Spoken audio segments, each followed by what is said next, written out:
Hello friends, welcome to Exampur. तो दोस्तों, मैं कुलजीत आज फिर आपका स्वागत करता हूं आपके एग्जामपुर में। दोस्तों, ये है द हिंदू एडिटोरियल डिस्कशन की क्लास। दोस्तों, ये क्लास यूपीएससी और पीसीएस जैसे एग्जाम्स के लिए इंपॉर्टेंट है। दोस्तों, इस क्लास में हम बात करेंगे कुछ इंपॉर्टेंट आर्टिकल्स की। ये क्लास दोस्तों रोज सुबह 5 बजे होती है। और एक इम्पॉर्टेंट बात कि आप हमारे एग्जामपुर की ऐप का लिंक जिसका नीचे भी दिया गया है, और आप प्ले स्टोर पर जाकर भी डाउनलोड कर सकते हैं। वहां से डाउनलोड कीजिए और हमारे कोर्सेज को, जो कि सस्ती दरों में बेस्ट टीचर, बेस्ट कंटेंट और बेस्ट रिजल्ट के साथ दिए जा रहे हैं, उनको भी सब्सक्राइब कीजिए। दोस्तों, सस्ती दरों में है, बेस्ट कंटेंट है, मेरे को लगता नहीं है कि इससे ज़्यादा ऊपर भी कुछ होगा। तो दोस्तों,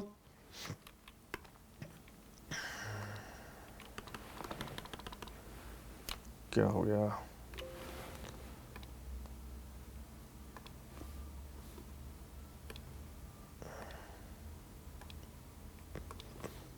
चलो, तो दोस्तों शुरू करते हैं। दोस्तों, ये आर्टिकल है उत्तर प्रदेश के ऊपर। ठीक है दोस्तों, ये आर्टिकल लिखा है राहुल जयराम जी ने, और ये आर्टिकल है जस्टिस फॉर रोहिंग्या के ऊपर। रोहिंग्या क्या है, आपने सुना ही होगा, काफ़ी लोगों को जो रेगुलर पढ़ रहे हैं। म्यांमार में रखाइन स्टेट था एक, ठीक है दोस्तों, जो कि तटीय इलाके, कोस्टल एरिया के आसपास था। ये थी बंगाल की खाड़ी, ठीक है दोस्तों।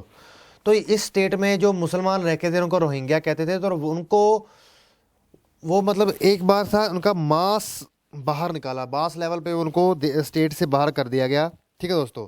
तो उसके ऊपर केस फाइल किया गया था गाम्बिया द्वारा। गाम्बिया एक देश है यूनाइटेड नेशन के इंटरनेशनल कोर्ट ऑफ जस्टिस में। तो उसने अब एक रोहिंग्या के फेवर में क्या दिया है, जजमेंट दी है। तो देखते हैं उसके बारे में थोड़ा डिटेल से। तो दोस्तों, बात कुछ इस प्रकार शुरू होती है। हमने छोटी सी बात तो कर ही लिया कि रोहिंग्या कौन थे। रोहिंग्या म्यांमार के मुस्लिम थे।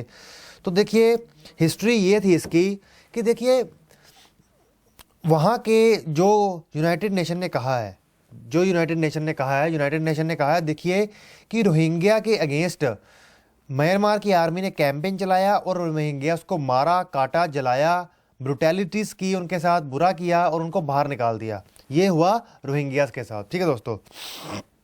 और दूसरी तरफ हालांकि म्यांमार सरकार मना करती है इस पर, लेकिन हिस्ट्री की बात अभी जो चल रही है, देखिए म्यांमार ने यह तर्क दिया था कि देखिए उनका एक इंसर्जेंसी ग्रुप है, ठीक है दोस्तों, एक टेररिस्ट ग्रुप है जो कि कहीं ना कहीं बहुत गलत चीज़ें कर रहा था। हमने ये सारा एक्शन उनके खिलाफ लिया था, ठीक है दोस्तों। अराकान एक फोर्स है, उसके बात वो कर रहे हैं। तो आपको थोड़ी सी हिस्ट्री तो पता चली गई है कि क्या था रोहिंग्या इशू, ठीक है। उन्होंने कहा कि एक इंसर्जेंट ग्रुप है, एक आतंकवादी ग्रुप था जो गलत हरकतें करता था, किलिंग्स करता था, किडनैपिंग करता था। उनको हटाने के लिए हमने ये एक्शन लिया था, सबके अगेंस्ट नहीं लिया था। इन्होंने ये बात बोली है, ठीक है दोस्तों। और यूनाइटेड नेशन ने अपना अगला पक्ष दिया है। तो आर्टिकल इसी प्रकार है कि इंटरनेशनल कोर्ट ऑफ जस्टिस ने रूलिंग दी है और उन्होंने कहा है कि देखिए जो जीनोसाइड का एक्ट हुआ, ठीक है दोस्तों, रोहिंग्या मुस्लिम्स के साथ, ठीक है दोस्तों, उसकी रोकथाम करना, उसको रोकना है, ठीक है। उन्होंने कहा है कि ये लीगल रिस्पॉन्सिबिलिटी उन्होंने म्यांमार की गवर्नमेंट के ऊपर लगाई है कि देखिए आप लीगली रिस्पॉन्सिबल होते हैं। उन्होंने म्यांमार की गवर्नमेंट को, यूनाइटेड नेशन ने ये कहा है। चाहे ये मिलिट्री का लार्ज स्केल प्रोग्राम था 2017 का, लेकिन गवर्नमेंट तो आप ही के हाथ में ना। वहाँ पे ये कह रहे हैं कि क्रूशियल ये है, देखिए international Court of justice Hague में है, नीदरलैंड्स में, ठीक है। तो वो कह रहे हैं कि क्रूशियल ये है कि जो दैट कि सिविलियन गवर्नमेंट है जो सू की, उन्होंने उनको कहा गया कि आप सबमिट करवाएंगे an update with in 4 month, 4 महीने के अंदर अगर आपको एक अपडेट करवाना होगा सबमिट, और साथ में स्टेप्स लेने होंगे टू प्रिजर्व एविडेंसेस को बचाने के लिए, जिसके अंतर्गत जिनके तहत ब्रुटैलिटीज हुई, उनके साथ अत्याचार हुआ, वो एविडेंसेस आपको सबमिट करवाने होंगे। येगोन मतलब म्यांमार ने उनको ये भी किया गया है म्यांमार को कि आप हर 6 महीने में एक रिपोर्ट दायर करेंगे, ठीक है दोस्तों। ये भी अब रिपोर्ट दायर अब यूनाइटेड नेशन की ये सबमिट है। देखिए, यूनाइटेड नेशन का इंटरनेशनल कोर्ट ऑफ जस्टिस, ठीक है, एक कोर्ट है, एक न्यायालय है, लेकिन देखिए जैसे कि मैं एग्जांपल देके बात करता हूँ, सुप्रीम कोर्ट है। सुप्रीम कोर्ट कोई जजमेंट देगा, तो अगर जजमेंट नहीं मानी जाएगी तो पुलिस जाएगी, ठीक है दोस्तों, उस जजमेंट को मनवाने के लिए। तो इंटरनेशनल कोर्ट ऑफ जस्टिस के पास कौन सी कोई पुलिस है? तो यहाँ पर वो बात आगे चलेगी कि देखिए कि वो कहते हैं कि जब तक वो कहते हैं कि ये 6 महीने की रिपोर्ट उनको हर 6 महीने बाद जमा करवानी होगी, जब तक कि केस का कंक्लूजन नहीं निकल जाता।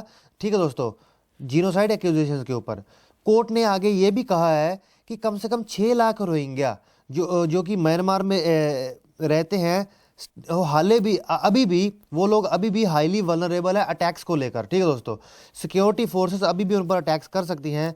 रूलिंग ने ये भी कहा है, ठीक है दोस्तों, रूलिंग ने ये भी साबित किया है, रूलिंग विंडिकेट्स फाइंडिंग। वो कहते हैं कि यूनाइटेड नेशन और ह्यूमन राइट्स ग्रुप के द्वारा जो फाइंडिंग्स हैं, उन्होंने कहा गया है कि वहाँ पर हेट स्पीच थी, उनके खिलाफ नफरत की स्पीच दी गई, मतलब मास लेवल पर उनके ऊपर अत्याचार किए गए, बलात्कार किए गए, और एक्स्ट्रा जुडिशियल किलिंग, मतलब कि न्यायालय की मर्जी के बिना, मतलब न्यायालय से कोई पूछ नहीं, कोई पाछ नहीं, मतलब न्यायालय के पास शक्ति होती है किसी को सजा देने की, एक्स्ट्रा जुडिशियल किलिंग्स की। ठीक है, torching of villages in Myanmar Rakhine province, वहाँ के प्रोविंस को अच्छे तरीके से टॉर्चर किया गया। फोर्स्ड माइग्रेशन की गई, मतलब कि ज़बरदस्ती लोगों को बाहर निकल जाने के लिए कहा गया, निष्कासित कर दिया गया। वो कहते हैं कि रूलिंग जो कि मैं जैसे कि मैंने बताया कि गाम्बिया ने ये केस फाइल किया था इंटरनेशनल कोर्ट ऑफ जस्टिस ने on the behalf of Organisation of Islamic Cooperation. उन्होंने कहा, उन्होंने ये दोष लगाया कि जो ब्रुटैलिटीज़ की गई वहाँ की आर्मी के द्वारा, वो कहीं ना कहीं जेनोसाइड है। ठीक है दोस्तों, कहीं ना कहीं जेनोसाइड है, जो कि आता है 1948 जेनोसाइड कन्वेंशन के अंतर्गत।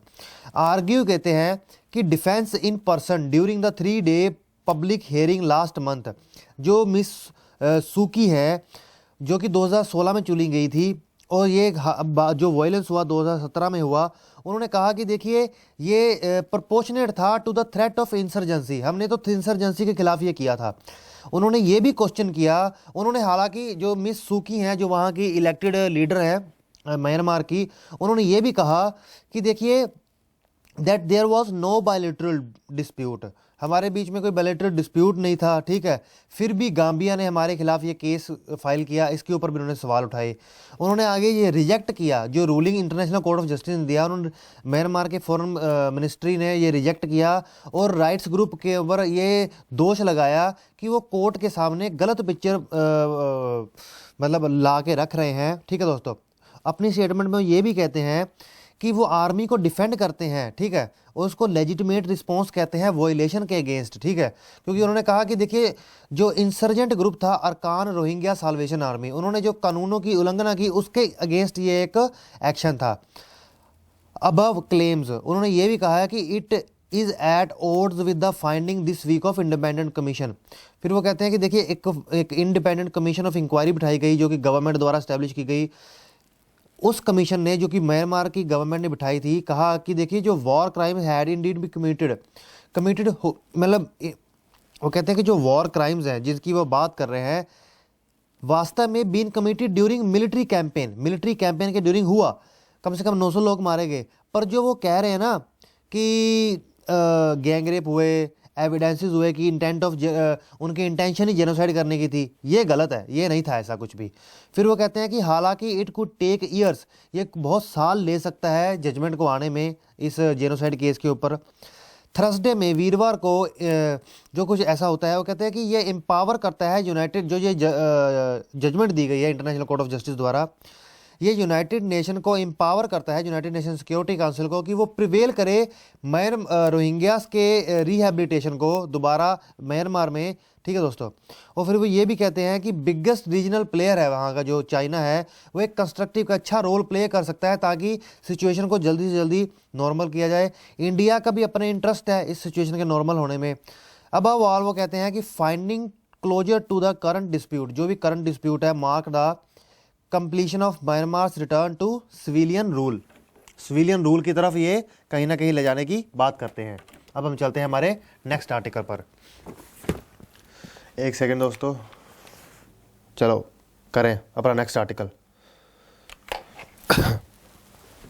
आवाज़ आ रही सबको? तो दोस्तों अगला आर्टिकल है यूपी के ऊपर, जैसे कि मैंने बताया था। देखिए ये बात कर रहे हैं यूपी एक राज्य है, उसको 3-4 राज्यों में बदलने की बात कर रहे हैं कि छोटे छोटे इसके राज्य बनाए जाएं। तो बात कुछ इस प्रकार शुरू करते हैं। वो कहते हैं कि इसके कारण है कि क्यों इसको छोटे छोटे राज्यों में बदलना जरूरी है डेमोक्रेटिकली। देखिए उन्होंने कहा योगी आदित्यनाथ उत्तर प्रदेश के सीएम बने, वो कहते हैं भी कुछ भी इतना बड़ा नहीं है, ना कि कश्मीर का मुद्दा इतना बड़ा नहीं है, महाराष्ट्र सेंट्रल इंडिया का मुद्दा इतना बड़ा नहीं है, नॉर्थ ईस्ट का मुद्दा इतना बड़ा नहीं है, पाकिस्तान का नहीं है, चाइना का नहीं है, लेकिन जो रोज रोज ह्यूमैनिटेरियन डिजास्टर हो रहा है यूपी में, वो एक बड़ा मुद्दा है। फिर वो कहते हैं कि देखिए यूपी में 80 लोकसभा की सीट है, 404 असेंबली की सीट है, ठीक है दोस्तों। फिर वो कहते हैं कि in its violence Yogi Adityanath term mirror the political DNA of UP. वो कहते हैं कि जो state forces, a state that forces its government to institutionalise communalism. वो कहते हैं कि ऐसा स्टेट जो अपनी गवर्नमेंट को फोर्स करता है इंस्टीट्यूशनलाइज करने के लिए कम्युनलिज्म, कास्टिज्म, इनजस्टिस, माल एडमिनिस्ट्रेशन। ग्राउंड रियलिटीज़ वहाँ की क्या है वो बात करते हैं कि देखिए ये व्यू है कि बहुत देर से यूपी ने कहीं ना कहीं प्रोग्रेस विटनेस की है, ठीक है, कुछ हद तक, ठीक है, एंड लेसनिंग ऑफ इनइक्वालिटी, कहीं ना कहीं इनइक्वालिटी भी कम हुई है। पर वो कहते हैं कि but in the United nation human development index report 2017 की है, वो कहती है कि यूपी और बिहार स्कोर करता है द वर्स्ट, सबसे कम नीचे है, ठीक है दोस्तों। फिर state bank of India research report कहती है मार्च 2019 में, ये शो करती है कि UP has not battered it's human development index over the 2027 year से अपना ह्यूमन डेवलपमेंट इंडेक्स नहीं बदला है। देखिए ह्यूमन डेवलपमेंट एजुकेशन से होती है, इन सब चीज़ों से होती है, हेल्थ अच्छी हो, रहना खाना अच्छा हो, सिक्योरिटी हो, लॉ एंड ऑर्डर अच्छा हो। टू सर्वे 1 by 1 जो कि एक मिनिस्ट्री ऑफ स्टैटिस्टिक्स द्वारा हुआ, ठीक है दोस्तों, उसको कहा गया हाउस होल्ड सोशल कंजप्शन। उन्होंने अपनी in its chapter on education released 2019 में किया गया, एंड अदर नीति आयोग द्वारा, जिसके अंतर्गत स्कूल एजुकेशन क्वालिटी इंडेक्स जो कि अक्टूबर 2019 में आया, मेजर करता है the best performing state regarding participation of girl child. Kerala उसमें टॉप करता है और यूपी उसमें कह रहे हैं कि नीचे आ रहा है, ठीक है दोस्तों। वो कहते हैं कि दोनों में, और इन बोथ रिपोर्ट्स उत्तराखंड कहीं ना कहीं और हाई रैंकिंग कर रहा है। फिर वो बात करते हैं एवोल्यूशन ऑफ कम्युनलिज्म। वो कहते हैं कि कहीं ना कहीं जो ये क्लिचीज है, अब समझने की बात है कम्युनलिज्म के, कि देखिए लॉलेसनेस, डकैतीज हैं, मतलब डकैतियां हैं, कम्युनलिज्म है, कास्ट किलिंग है, जेंडर बेस्ड ब्रूटैलिटी है, फ्यूडल एग्रेरियन एक्सप्लॉयटेशन है, अनएम्प्लॉयमेंट है, अंडर एम्प्लॉयमेंट है। वो कहते हैं कि good part of its poor lead an urban sub human life as migrant labour in urban India and outside. काफ़ी बुरा हाल है इनके, जिस प्रकार ये कह रहे हैं। वो कहते हैं कि जो ऑन स्लॉट है, जो इनका बुरा हाल हुआ जा रहा है अगेंस्ट इट्स वर्कर, इनके वर्कर में, from nativist Maharashtrian, the exploitation of its labour in West Asia, there illiteracy and poverty are everyday reality. चाहे वो अनपढ़ता है, चाहे वो महाराष्ट्र है, चाहे वो वेस्ट एशिया है, वहाँ पे इनका बहुत शोषण हो रहा है, ठीक है दोस्तों, रोज़ की बात है। वो कह रहे हैं there is not a social evil और फोर्थ लाइन इंडिया। ये यहाँ पे बहुत सारे क्वेश्चंस ये रेज करते हैं। फिर कहते हैं कि क्योंकि वो कहते हैं कि स्टेट, राज्य करप्ट है, कालस है, क्रूअल है, ऑर्गेनाइज्ड करता है रिलीजियस रेगुलेट लाइफ को, ठीक है दोस्तों। फिर वो कहते हैं कि यूपी एक मदरशिप है कंजर्वेटिव और हार्डलाइन लोगों का, ठीक है दोस्तों। कहते हैं कि इसमें हिंदू और इस्लाम दोनों हार्डलाइन और कंजर्वेटिव वहीं से ही आते हैं। वो कहते हैं कि मॉडर्निटी को अगर देखा जाए तो कहीं ना कहीं मॉडर्निटी पे इतना चीज़ें वहाँ पे सही नहीं है, ठीक है दोस्तों। फिर वो आगे क्राइम डेटा पर जाते हैं। क्राइम डेटा में जाके वो कहते हैं कि ईच सिटीजन यूपी में ग्रो अप करता है एक ऐसे इन्वायरमेंट में जो लेजिटिमाइज करता है क्रिमिनलिटी को, अपराध को, कि हाँ कर सकते हैं। Crime in India report for 2017 release की गई नेशनल क्राइम रिकॉर्ड ब्यूरो द्वारा लास्ट ईयर, उसमें यूपी टॉप कर रहा था, ठीक है दोस्तों। 10% ऑफ इंडिया के क्राइम उस वहाँ पे थे। 3 लाख रजिस्टर्ड FIR थी। जो औरतों के खिलाफ इतना बुरा हो रहा है, 56,000 केसेस, ठीक है दोस्तों, 3,60,000 में से वहीं निकल के आई।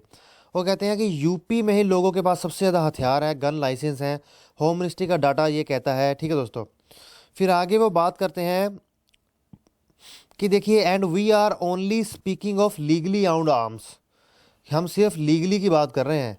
वो कहते हैं कि वन स्टडी एक स्टडी पब्लिश हुई 2015 में, उसने ये कहा कि 3 लाख केस रजिस्टर्ड हुए कंट्री में for illegal possession of arms, illegal तरीके से जो हथियार रखे जाते हैं। यूपी में अकाउंट हुए 1.5 लाख। वो कहते हैं there is a rich work in the social science, social science में एग्जामिन किया जा सकता है। Spot in ethnic conflict in traditional societies. फिर आगे आकर इन्होंने काफ़ी सारे मतलब तथ्य आगे रखे हैं। इन्होंने, क्या नाम है इन राइटर का, राहुल जी ने। आगे वो बात करते हैं कि सिमिलरली